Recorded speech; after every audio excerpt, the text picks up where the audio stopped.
जय हिंद साथियों, स्वागत है आपका अपने YouTube चैनल पर। आशा करता हूँ आप सभी स्वस्थ होंगे और अपने एग्जाम की तैयारी अच्छी तरह से करेंगे। तो दोस्तों, आपका एग्ज़ाम बेहद ही नज़दीक आ चुका है और मैं आशा करता हूँ कि आप अपना एक भी दिन मिस नहीं कर रहे होंगे। आपको डेली पढ़ना है, आपको डेली प्रैक्टिस करनी है, आपको डेली रिवीजन करना है और डेली ही आपको प्रैक्टिस सेट देना है। मेरी आपसे यही आशा है कि आपको डेली प्रैक्टिस पेपर एक ज़रूर लगाना चाहिए और उसका एनालिसिस करना चाहिए कि आपके कितने क्वेश्चन सही बैठ रहे हैं। और दोस्तों, इस बार आपको कम से कम 100 क्वेश्चन सही करके आने हैं, तो आपका जो है नंबर वो पक्का आ जाएगा। तो दोस्तों, आज हम हिंदी प्रैक्टिस सेट 19 लेकर आए हैं, जो एग्ज़ाम की दृष्टि से बेहद ही इम्पोर्टेंट है। और दोस्तों, इसमें आपको अपना स्कोर कमेंट करके बताना है कि आपका क्या स्कोर इसमें रहने वाला है, कि 43 क्वेश्चनों में से आपके कितने क्वेश्चन सही निकलने वाले हैं। हालांकि यूपी पुलिस के एग्ज़ाम में आपको हिंदी के 36 से 37 क्वेश्चन देखने को मिलेंगे, लेकिन मैं आपके लिए 43 क्वेश्चनों का ये प्रैक्टिस पेपर लेकर आया हूँ। तो दोस्तों, आइए हम अपनी वीडियो को शुरू करते हैं। पहला क्वेश्चन हम आपके लिए लेकर आ चुके हैं। पहला क्वेश्चन है इसमें आपका, महावीर प्रसाद द्विवेदी के संदर्भ में कौन सा कथन असत्य है। तो दोस्तों, इसमें आपको बताना है कि कौन सा कथन असत्य है महावीर प्रसाद द्विवेदी के संदर्भ में। ऑप्शन नंबर ए, वे व्याकरण सम्मत शुद्ध भाषा के समर्थक थे। ऑप्शन नंबर बी, उन्होंने नवीन विषयों पर काव्य रचना के लिए प्रेरित किया। ऑप्शन नंबर सी, वे सरस्वती पत्रिका के संपादक थे। या फिर ऑप्शन नंबर डी, उन्होंने ब्रजभाषा में काव्य रचनाएं की प्रेरणा दी। तो दोस्तों, इसमें आपको बताना है कि गलत कौन सा हो जाएगा इसमें। तो दोस्तों, इसमें जो राइट आंसर आपको बताना है क्या हो जाएगा। तो दोस्तों, इसमें आपका राइट जो आंसर जो असत्य कथन है दोस्तों, वो है आपका ऑप्शन नंबर डी। तो दोस्तों, सरस्वती पत्रिका भी उन्होंने लिखी थी आपकी, उन्होंने नवीन विषयों पर काव्य रचना के लिए प्रेरित भी किया था और वे व्याकरण सम्मत शुद्ध भाषा के समर्थक भी थे। तो दोस्तों, ऊपर के तीनों इसमें सही है और जो गलत है वो आया है आपका ऑप्शन नंबर डी। उन्होंने ब्रजभाषा में काव्य रचना की प्रेरणा नहीं दी थी दोस्तों। उन्होंने जो दी थी दोस्तों, वो दी थी खड़ी बोली में। किस में दी थी दोस्तों? खड़ी बोली में उन्होंने प्रेरणा दी थी कि खड़ी बोली में आप रचना कीजिए।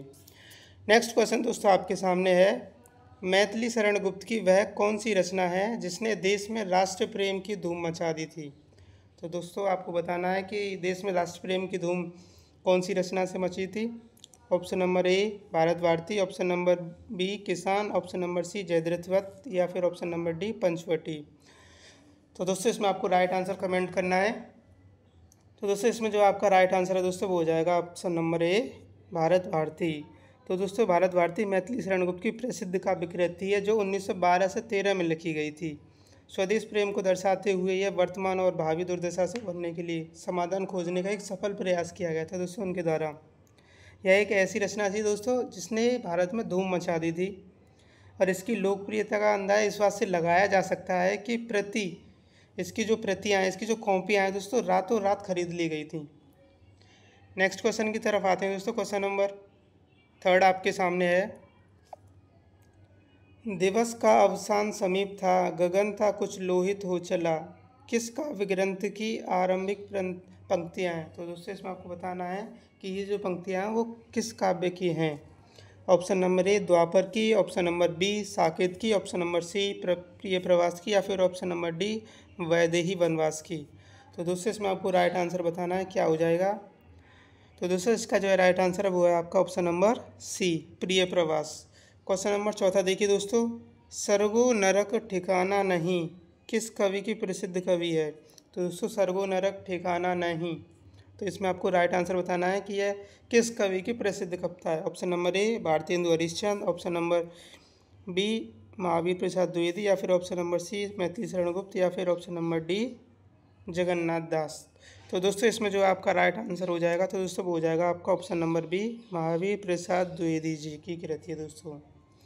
नेक्स्ट क्वेश्चन की तरफ आते हैं दोस्तों। क्वेश्चन नंबर 5 आपके सामने आ चुका है, निम्नलिखित में से कौन सी रचना खंड काव्य की नहीं है। तो दोस्तों, ऐसी कौन सी रचना जो खंड काव्य की नहीं है। Option number A, Jayadrathvadh. Option number B, Prem Pathik. Option number C, Saket. या फिर ऑप्शन नंबर डी, किसान। तो दोस्तों, इसमें आपको राइट आंसर बताना है क्या हो जाएगा। तो दोस्तों, इसमें जो है राइट आंसर है दोस्तों, वो है आपका option number C, Saket. Saket दोस्तों खंड काव्य की रचना नहीं है। बाकी सभी जयद्रथवत, प्रेम पथिक और किसान ये सभी खंड काव्य की रचना है। तो दोस्तों आपको कमेंट करके बताना है कि जयद्रथवत किसकी रचना है। कमेंट में आपको आंसर करके बताना, और साकेत भी बताना कि साकेत की रचयिता कौन है दोस्तों। तो दोस्तों मैं आपको बता दूं, जो जयद्रथवत है दोस्तों वो मैथिली शरण गुप्त द्वारा रचित है, और जो साकेत है दोस्तों वो भी मैथिली शरण द्वारा रचित महाकाव्य है। नेक्स्ट क्वेश्चन की तरफ आते हैं। क्वेश्चन नंबर 6 आपके सामने है, धीवर किसका पर्यायवाची है। तो धीवर आपको बताना है, धीवर किसका पर्यायवाची है। धोबी का है, नाई का है, केवट का है या फिर चिड़ीमार का है। तो दोस्तों इसका जो राइट आंसर है वो हो जाएगा आपका ऑप्शन नंबर सी, केवट का दोस्तों यह पर्यायवाची है धीवर। क्वेश्चन नंबर 7 आपके सामने है, खिड़की का पर्यायवाची है। तो दोस्तों इसमें आपको खिड़की का पर्यायवाची बताना है। ऑप्शन नंबर ए गवाक्ष, ऑप्शन नंबर बी कपाट या फिर ऑप्शन नंबर सी आगार या ऑप्शन नंबर डी इनमें से कोई नहीं। तो दोस्तों खिड़की का जो पर्यायवाची है दोस्तों वो हो जाएगा आपका ऑप्शन नंबर बी कपाट। आइए दोस्तों नेक्स्ट क्वेश्चन की तरफ चलते हैं। क्वेश्चन नंबर 8 आपके सामने है, सृष्टि का विलोम शब्द आपको बताना है। सृष्टि का विलोम क्या होगा, समष्टि होगा, प्रलय होगा, विसृष्टि होगा या फिर व्यष्टि होगा। तो दोस्तों इसका जो है राइट आंसर है दोस्तों वो हो जाएगा समष्टि। सृष्टि का जो विलोम हो जाएगा दोस्तों, सृष्टि का जो विलोम होगा तो दोस्तों वो होगा आपका ऑप्शन नंबर बी प्रलय। तो दोस्तों आपको पता होना चाहिए कि सृष्टि का क्या अर्थ है। तो दोस्तों सृष्टि का मैं आपको अर्थ बता दूं कि सृष्टि का अर्थ होता है निर्माण करना, और तथा प्रलय का अपोजिट, तो ये प्रलय इसका अपोजिट हो जाएगा विनाश करना प्रलय। तो सृष्टि निर्माण करना, प्रलय विनाश करना। नेक्स्ट क्वेश्चन की तरफ आते हैं। क्वेश्चन नंबर 9 आपके सामने है, अतिवृष्टि का विलोम क्या होगा। तो दोस्तों इसमें आपको अतिवृष्टि का विलोम बताना है। अनावृष्टि होगा, अकाल होगा, तूफान होगा या फिर वर्षा होगा। तो दोस्तों अतिवृष्टि का विलोम, पहले मैं आपको इसका हिंदी बता देता हूँ कि अतिवृष्टि का जो अर्थ है वो अत्यधिक वर्षा होना है। क्या होना है, अत्यधिक वर्षा होना। तो दोस्तों इसी का अपोजिट हो जाएगा ऑप्शन नंबर ए अनावृष्टि। तो दोस्तों अनावृष्टि का अर्थ हो जाएगा सूखा पड़ना। तो ऑप्शन नंबर ए इसमें आपका राइट आंसर है, अतिवृष्टि का विलोम अनावृष्टि होगा। नेक्स्ट क्वेश्चन की तरफ आते हैं। क्वेश्चन नंबर 10 आपके सामने है, अवनत का विलोम शब्द कौन सा है। तो दोस्तों इसमें आपको कमेंट करना है, अब अपना समय ले लीजिए। ऑप्शन नंबर ए विनत, ऑप्शन नंबर बी अविनत, ऑप्शन नंबर सी उन्नत या फिर ऑप्शन नंबर डी सुनत। तो दोस्तों इसका जो है राइट आंसर मैं आपको बताता हूँ। सोच रहा हूँ आपने सोच लिया होगा अपने मन में, तो मैं अब इसका राइट आंसर आपको बताने वाला हूँ कि अवनत का दोस्तों जो विलोम शब्द होगा तो दोस्तों वो होगा आपका उन्नत। तो दोस्तों मैं आपको पूछना चाहता हूँ कि अवनत का अर्थ क्या है, वो आपको कमेंट बॉक्स में लिखना है। तो दोस्तों अवनत का जो अर्थ हो जाएगा वो हो जाएगा नीचा या झुका हुआ। तो दोस्तों उसी का अपोजिट, उसी का विलोम आपका उन्नत हो जाएगा। उन्नत का अर्थ होता है ऊंचा या उठा हुआ। ऑप्शन नंबर सी इसमें आपका राइट आंसर है। क्वेश्चन नंबर 11 देखिए दोस्तों, जिसके पेट पर माँ ने रस्सी बांधी थी उसे क्या कहते हैं। तो दोस्तों इसमें आपको बताना है कि माँ जिसके पेट पर रस्सी बांधी थी उसे क्या कहेंगे। गंगाधर बोलेंगे, यशोवर्मन बोलेंगे, मनु बोलेंगे या फिर दामोदर कहते हैं उसे। तो दोस्तों इसमें जो है आपको राइट आंसर बता देना है। तो दोस्तों मैं इसमें आपको राइट आंसर बता दूं कि इसमें जो राइट आंसर होगा वो होगा ऑप्शन नंबर डी दामोदर। तो दोस्तों रस्सी तथा उदर को पेट कहते हैं, तथा माता यशोदा ने श्री कृष्ण के पेट पर रस्सी बांधकर उन्हें उखल से बांधा था। उखल मतलब ओखली से बांधा था, अतः उनका नाम क्या हुआ था, दामोदर। तो ऑप्शन नंबर डी इसमें आपका राइट आंसर हो जाएगा। नेक्स्ट क्वेश्चन की तरफ चलते हैं दोस्तों। क्वेश्चन नंबर 12 आपके सामने है, वह नायक जो बहुत प्रचंड और चंचल हो कहलाता है। तो दोस्तों ऐसा आदमी कौन है जो बहुत प्रचंड हो और चंचल हो और वो नायक भी हो, उसे हम क्या बोलेंगे। Option number A hero, option number B धीरवीर, ऑप्शन नंबर सी धीरोदत्त, ऑप्शन नंबर डी ओजस्वी। तब तक आप कमेंट करिए दोस्तों, मैं अभी आपको आंसर बताता हूँ। तो दोस्तों आशा करता हूँ आपने इसका आंसर सोच लिया होगा। तो दोस्तों इसका जो राइट आंसर है दोस्तों वो हो जाएगा आपका ऑप्शन नंबर सी धीरोदत्त, ये इसका राइट आंसर है दोस्तों। तो दोस्तों जो बहुत प्रचंड और चंचल हो उसे धीरोदत्त कहते हैं। धीरोदत्त नायक किसी के गर्व को सहन नहीं करता, वह सदैव अपने ही गुणों का बखान करता है, ये इसकी सही परिभाषा है। ऑप्शन नंबर सी इसमें आपका राइट आंसर है। नेक्स्ट क्वेश्चन की तरफ चलते हैं। चंद्रिका का तद्भव शब्द क्या होगा? तो दोस्तों चंद्रिका का तद्भव आपको बताना है क्या होगा इन चारों में से, चांदनी, चंदा, चांद या फिर चंद्रमा। तो दोस्तों अब मैं आपको इसका राइट आंसर बताता हूँ। चंद्रिका का जो तद्भव शब्द होगा दोस्तों वो हो जाएगा आपका ऑप्शन नंबर ए, चांदनी। क्या हो जाएगा दोस्तों? ऑप्शन नंबर ए, चांदनी। नेक्स्ट क्वेश्चन की तरफ, अभिशंसा में कौन सा उपसर्ग है? तो दोस्तों अभिशंसा में आपको उपसर्ग बताना है, क्या हो जाएगा? अपि, ऑप्शन नंबर बी अभी, ऑप्शन नंबर सी अब, ऑप्शन नंबर डी अनु। तो दोस्तों इसका जो है राइट आंसर हो जाएगा दोस्तों वो होगा आपका ऑप्शन नंबर बी अभी। नेक्स्ट क्वेश्चन की तरफ आते हैं दोस्तों। क्वेश्चन नंबर 15 आपके सामने है। अवलोकन में प्रयुक्त उपसर्ग आपको बताना है कि कौन सा उपसर्ग प्रयोग हुआ है। ऑप्शन नंबर ए अब, ऑप्शन नंबर बी अब, ऑप्शन नंबर सी अभी या फिर ऑप्शन नंबर डी अ। तो दोस्तों अवलोकन में जो प्रयुक्त उपसर्ग हुआ है वो हुआ है आपका ऑप्शन नंबर बी अब। आइए दोस्तों नेक्स्ट क्वेश्चन की तरफ चलते हैं। क्वेश्चन नंबर 16 आपके सामने है। पूस की रात कहानी की रचनाकार कौन है? तो दोस्तों पूस की रात किसकी रचना है ये आपको बताना है। Option number A Premchand, option number B Shiv Pujan Sahay, option number C Nirala ji या फिर option number D Jaishankar Prasad ji. तो दोस्तों पूस की रात के जो रचनाकार हैं दोस्तों, इसमें आप बताइए क्या राइट आंसर हो जाएगा। तो दोस्तों इसमें जो राइट आंसर है वो होगा आपका ऑप्शन नंबर ए प्रेमचंद। तो दोस्तों पूस की रात जो है प्रेमचंद की है दोस्तों। इसमें आपको प्रेमचंद की और भी कृतियाँ हैं वो भी आपको बतानी है। नेक्स्ट क्वेश्चन की तरफ आते हैं। क्वेश्चन नंबर 17 आपके सामने है। शिवा बावनी के रचनाकार कौन हैं? तो दोस्तों शिवा बावनी के रचनाकार आपको बताना है कि चारों में से कौन से हैं। Option number A Padmakar, option number B Bhushan, option number C Keshavdas या फिर ऑप्शन नंबर डी जगनिक। तो दोस्तों शिवा बावनी के जो रचनाकार हैं वो हैं आपके रीतिकालीन कवि भूषण। ऑप्शन नंबर बी इसमें आपका राइट आंसर है। तो दोस्तों भूषण जी आपके रीतिकालीन कवि हैं और ये छत्रपति शिवाजी के शौर्य पराक्रम आदि का ओजपूर्ण वर्णन करते हैं शिवा बावनी में। नेक्स्ट क्वेश्चन 18 आपके सामने है। पंच परमेश्वर कहानी के लेखक। तो दोस्तों पूस की रात जिनकी रचना है वो आपको बताना है कि पंच परमेश्वर भी आपकी उन्हीं की रचना है। तो इसमें भी आपका option number B right answer हो जाएगा। नेक्स्ट क्वेश्चन की तरफ चलते हैं दोस्तों। क्वेश्चन नंबर 19 आपके सामने है। परम औसत का संधि विच्छेद क्या होगा? तो दोस्तों इन चारों में से आपको बताना है कि परम औसत का सही संधि विच्छेद क्या होगा। आप सोच लीजिए दोस्तों, मैं आपको आंसर बताता हूँ। तो दोस्तों इसमें जो है राइट आंसर हो जाएगा दोस्तों वो होगा आपका ऑप्शन नंबर सी परम धन औसत। ये इसमें आपका राइट आंसर है। नेक्स्ट क्वेश्चन दोस्तों, क्वेश्चन नंबर 20 आपके सामने है। सुरेंद्र में कौन सी संधि है? तो दोस्तों आपको सुरेंद्र में संधि बतानी है, कौन सी है? दीर्घ संधि है, गुण संधि है, वृद्धि संधि है या फिर यण संधि है। तो दोस्तों आपने सोच लिया होगा आशा करता हूँ। और दोस्तों इसका जो राइट आंसर है दोस्तों वो हो जाएगा आपका ऑप्शन नंबर बी गुण संधि। तो दोस्तों जहाँ भी आपको छोटी ए की मात्रा मिले या फिर छोटे ओ की मात्रा मिले वहाँ हमेशा ही आपको गुण संधि देखने को मिलेगी। नेक्स्ट क्वेश्चन की तरफ आते हैं दोस्तों। क्वेश्चन नंबर 21 आपके सामने है। अष्टाध्यायी में कौन सा समास है? तो दोस्तों अष्टाध्यायी में आपको समास बताना है, कौन सा है? तो दोस्तों अष्टाध्यायी का आपको मतलब पता होना चाहिए। अष्टाध्यायी का मतलब है 8 अध्यायों का समूह। क्या है दोस्तों? 8 अध्यायों का समूह।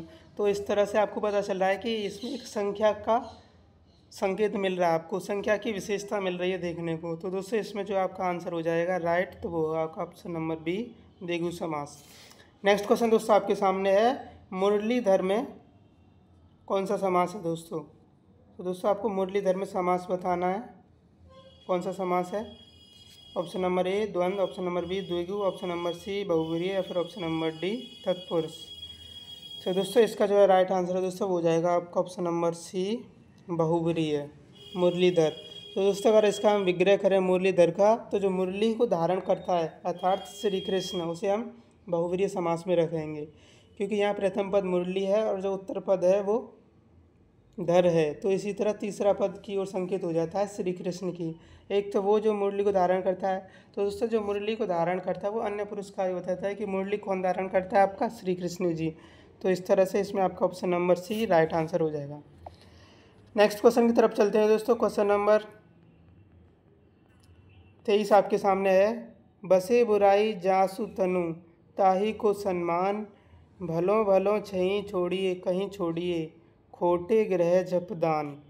उपरोक्त पंक्ति पद्यांश में दोस्तों कौन सा अलंकार है? तो दोस्तों ये पद्यांश और इसमें आपको अलंकार बताना है कौन सा है। तो दोस्तों इसमें जो है राइट आंसर है दोस्तों वो हो जाएगा आपका ऑप्शन नंबर सी दृष्टांत अलंकार। तो दोस्तों जहाँ उपमेय उपमान और साधारण धर्म का बिंब या प्रतिबिंब भाव होता हो वहाँ आपको क्या होगा, दृष्टांत अलंकार।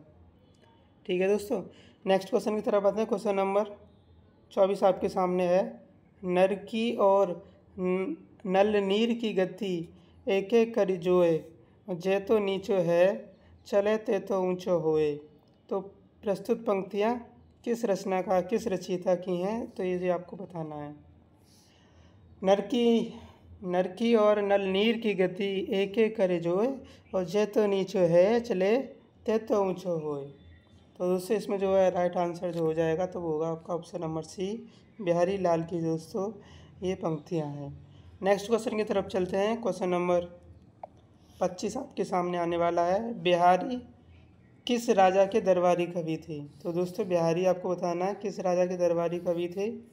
Option number A Maharana Pratap, option number C Shivaji, option number B Shivaji, option number C Jaisingh, या फिर option number D Tej Singh. तो दोस्तों बिहारी जो है वो दरबारी कवि थे आपके ऑप्शन नंबर सी जयसिंह के। ऑप्शन नंबर सी इसमें आपका राइट आंसर हो जाएगा। क्वेश्चन नंबर 26 आपके सामने है।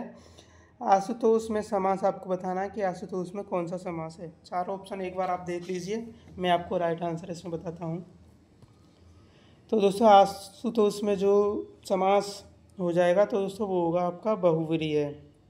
तो दोस्तों इसका अगर हम विग्रह करें तो आशु होता है शीघ्र, ठीक है, शीघ्र जो प्रसन्न हो जाता है दोस्तों उसे बोलेंगे हम आशुतोष। अर्थात यहाँ पर दोस्तों प्रथम पद पूर्व पद आपका आशु है और उत्तर पद आपका तोष है, तो दोनों पद प्रधान न होकर तीसरे पद की ओर संकेत करते हैं। इसलिए इसमें क्या है, आशुतोष किसको बोलते हैं दोस्तों, जो शीघ्र ही प्रसन्न हो जाते हैं, तो वो है हमारे भोलेनाथ जी को। तो दोस्तों इसी तरह से इसमें जो है किसी भी तीसरे पद की अगर कोई समास संकेत करता है तो उसमें हमेशा ही आपका बहुव्रीहि समास होगा। तो ऑप्शन नंबर सी इसमें आपका राइट आंसर है। नेक्स्ट क्वेश्चन की तरफ चलते हैं दोस्तों। क्वेश्चन नंबर 27 आपके सामने है। खोदा पहाड़ निकली चुईया, लोकोक्ति का अर्थ आपको बताना है। खोदा पहाड़ निकली चुईया, पहाड़ खोदने पर चुईया निकलना, अधिक परिश्रम के बाद थोड़ा लाभ, कम परिश्रम में ही लाभ ही लाभ, और पहाड़ पर चुईया के साथ चढ़ना। तो दोस्तों खोदा पहाड़ और निकली चुईया, इतनी मेहनत की और क्या निकला दोस्तों, चुईया निकली। तो दोस्तों इसमें जो है आपका right answer option number B हो जाएगा, अधिक परिश्रम के बाद थोड़ा सा लाभ मिलना। क्वेश्चन नंबर 28 देख लीजिए दोस्तों। गंगा जली उठाना मुहावरे का अर्थ क्या होगा? तो दोस्तों गंगा जली उठाना इसका मुहावरे का अर्थ क्या होगा, गंगा नहाना, एक पात्र में गंगा जल भरना, गंगा से जल तक दीपक उठाना, या फिर शपथ लेना। तो दोस्तों इसका जो है राइट आंसर है दोस्तों वो हो जाएगा आपका ऑप्शन नंबर सी डी शपथ लेना। तो गंगा जल उठाना दोस्तों क्या है, वो शपथ लेते हैं। हाथ में अगर कोई गंगा जल उठाता है तो वो कहता है कि मैं ये शपथ लेता हूँ या फिर मैं ये झूठ नहीं बोला हूँ। तो उस तरह से उन्होंने एक बार क्या ली, शपथ ली, गंगा जल उठाई तो क्या ली, शपथ ली। नेक्स्ट क्वेश्चन की तरफ चलते हैं दोस्तों। क्वेश्चन नंबर 29 आपके सामने है। सही शुद्ध वर्तनी का आपको चयन करना है, कौन सा है, पौराणिक, पौराणिक या पौराणिक या फिर पौराणिक। तो दोस्तों इसमें जो आपका राइट आंसर है दोस्तों हो जाएगा वो होगा आपका ऑप्शन नंबर ए पौराणिक। क्वेश्चन नंबर 30 देखिए दोस्तों। निम्नलिखित में से किस शब्द की वर्तनी सही है? तो दोस्तों इसमें आपको सही शब्द बताना है, वर्तनी बतानी है, कौन सी है। तो दोस्तों इसका जो है राइट आंसर है दोस्तों वो हो जाएगा आपका ऑप्शन नंबर बी अंतर्राष्ट्रीय। नेक्स्ट क्वेश्चन की तरफ चलते हैं। 31 आपके सामने है। निम्नलिखित पद्यांश में कौन सा रस है? मैया मैं तो चंद्र खिलौना ले हूँ, मैया मैं तो चंद्र खिलौना ले हूँ। तो दोस्तों एक बच्चा है वो अपनी माँ से कह रहा है, तो आपको पता चल जाएगा कि इसमें क्या है, किसकी बात हो रही है, वात्सल्य रस की बात हो रही है। तो इस तरह से इसमें कौन सा रस हो जाएगा, ऑप्शन नंबर ए वात्सल्य रस। नेक्स्ट क्वेश्चन की तरफ चलते हैं दोस्तों। क्वेश्चन नंबर 32 आपके सामने है। कोई पत्ता नवल तरु का प्रीत जो हो रहा हो, जो प्यारे के दृग्ध युगल के सामने ला उसे ही, धीरे धीरे संभल रखना और उन्हें यो बताना, पीला होना प्रबल दुख से प्रेषिता सा हमारा। तो उपरोक्त पद है। तो दोस्तों उपरोक्त पद इसमें आपको बताना है क्या है। तो दोस्तों इसमें आपका ऑप्शन नंबर बी मंदाक्रांता हो जाएगा। तो दोस्तों इस छंद के प्रत्येक चरण में 17 वर्ण होते हैं, ये मैं आपको बता दूं। इस तरह से इसमें ऑप्शन नंबर बी इसमें आपका राइट आंसर है। नेक्स्ट क्वेश्चन देखिए, क्वेश्चन नंबर 33 आपके सामने है। ले संग भक्ति मलाही करी आरूप सो ले आऊं, उपरोक्त पद है। तो दोस्तों उपरोक्त पद आपको बताना है कि क्या है, वो गीतिका है, सोरठा है, बरवे है या फिर दोहा है। तो दोस्तों इसमें जो आपका राइट आंसर हो जाएगा, तो दोस्तों वो होगा आपका ऑप्शन नंबर ए गीतिका। तो दोस्तों गीतिका में आपको कमेंट करके बताना है कि कितनी मात्राएं होती हैं। नेक्स्ट क्वेश्चन की तरफ चलते हैं दोस्तों। क्वेश्चन नंबर 34 आपके सामने है। इसमें आपको सही उत्तर के रूप में चुनना है कि सही कौन सा है दोस्तों। ऑप्शन नंबर ए आप किधर को जा रहे हैं, ऑप्शन नंबर बी आप कहाँ जा रहे हैं, ऑप्शन नंबर सी आप कहाँ को जा रहे हैं, या फिर ऑप्शन नंबर डी आप कहाँ जा रहे हो। तो दोस्तों इसमें आपने देख लिया होगा कि कौन सा सही होगा, कमेंट करें। मैं अब इसको आपका राइट आंसर बताता हूँ कि इसमें आपका ऑप्शन नंबर डी आपका सही हो जाएगा। आप कहाँ जा रहे हो, ये इसमें आपका सही है वर्तनी की दृष्टि से। नेक्स्ट क्वेश्चन आपके सामने है 35। ऐसी एक आध बातें और देखने में आती हैं, ऐसा एक आध बातें और सुनने में आती हैं। ऑप्शन नंबर सी ऐसी एक आध बात और सुनने में आती है, ऑप्शन नंबर डी ऐसा एक आध बातें और जानकारी में आती हैं। तो चारों ऑप्शनों को आप एक बार पढ़ लीजिए और बताइए इसमें सही वाक्य कौन सा होगा। तो दोस्तों इसमें जो आपका राइट आंसर हो जाएगा वो होगा आपका option number C right answer हो जाएगा। कौन सा हो जाएगा दोस्तों, ऑप्शन नंबर सी। ऐसी एक आध बात और सुनने में आती है, इस तरह से बोलेंगे दोस्तों इस वाक्य को हम। क्वेश्चन नंबर 36 आपके सामने है। भारतीय ज्ञानपीठ पुरस्कार विजेता प्रथम महिला हिंदी साहित्यकार हैं। तो दोस्तों भारतीय ज्ञानपीठ पुरस्कार जिन्हें मिला है प्रथम महिला वो कौन सी है आपको बताना है। महादेवी वर्मा, महाश्वेता देवी, आशापूर्णा देवी या फिर अमृता प्रीतम। तो दोस्तों ये बेहद ही इंपॉर्टेंट क्वेश्चन है। तो इस तरह से इसका जो राइट आंसर है दोस्तों वो होगा आपका ऑप्शन नंबर सी आशापूर्णा देवी। तो दोस्तों आशापूर्णा देवी जी को 1976 में भारतीय ज्ञानपीठ पुरस्कार मिला था ये। ठीक है दोस्तों, नेक्स्ट क्वेश्चन की तरफ आते हैं दोस्तों।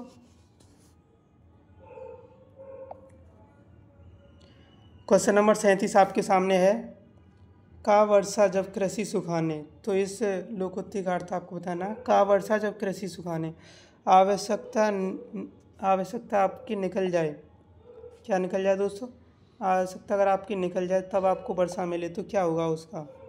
आवश्यकता निकल जाने पर मिली वस्तु व्यर्थ होती है, सूखा पड़ना, धन संपत्ति होने पर निसंतान होना या फिर वर्षा होने पर सूखा पड़ना।